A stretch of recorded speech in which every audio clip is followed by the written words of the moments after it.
Also this week, the LNP turned its attention to revitalising the tourism industry. Regional tourism organisations have been given $7 million to help promote local attractions. Magnetic Island in North Queensland is one destination where operators are trying to capture new markets. Natalie Perhinen reports.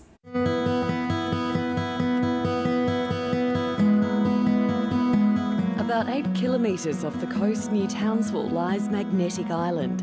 Known affectionately by locals as Maggie, for decades its natural beauty has had the pulling power to attract tourists from all over the world. People come and basically relax, and it's great to see them coming over and just having a really nice chilled out day or week or weekend depending on, and using all the natural resources that we have over here. The beaches and the walks and the national park.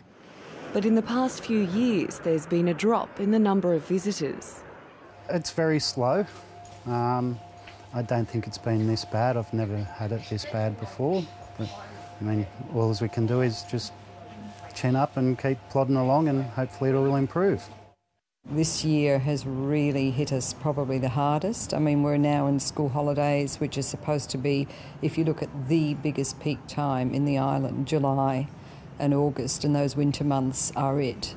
And it just isn't happening.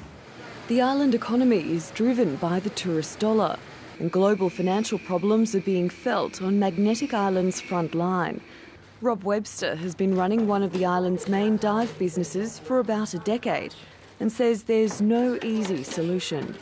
We can't put our prices up because then we just overprice ourselves. We're competing with everyone internationally, not just the local market. And if our prices, if our costs keep going up, we can't compete with the overseas. What used to cost an English backpacker for us, 150 quid now costs them 220 quid to learn to dive. So, and we haven't changed our prices. It's just been the inflation of the dollar that's really hurting.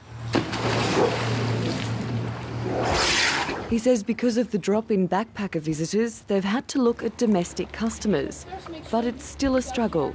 First week of the school holidays, and I've got one student starting a course today. And he's a fly-in, fly-out miner. So, school holidays at the moment are just looking a complete downer. Operators say the health of the island's tourism industry provides a snapshot of what's happening throughout the state. Last year was challenging.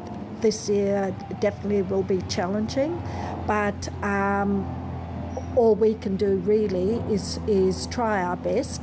It is what's happening in the economy is not, Magnetic Island is not isolated. It is right across, it's a global thing, isn't it? Pamela Abraham runs a number of businesses on the island, including the Picnic Bay Hotel. Apples, cloudy apples are great. There you go, cheers. Every person counts that comes over here. Every person counts, whether they go, like I say, to the supermarkets, to the little coffee shops, to the gift houses, to the hotels, to the restaurants.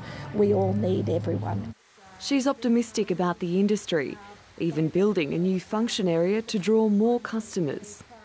We have to be positive about it, and we have to be resilient, and still provide the service that we do, and do it well. Island operators hope they can entice the neighbours to visit. It's a difficult time for tourism, full stop, but I think we should be looking, in our particular case, in our own backyard. I do think Townsville is a neglected market. I don't think there's enough done to market the island either. I think that ultimately the island could be an international destination in its own right. There will be better times right around. So this is the time for us all to just kind of put our roots in a little bit more and just do a little bit more work and when the good times start rolling in, it'll be fantastic. We'll be ready for it.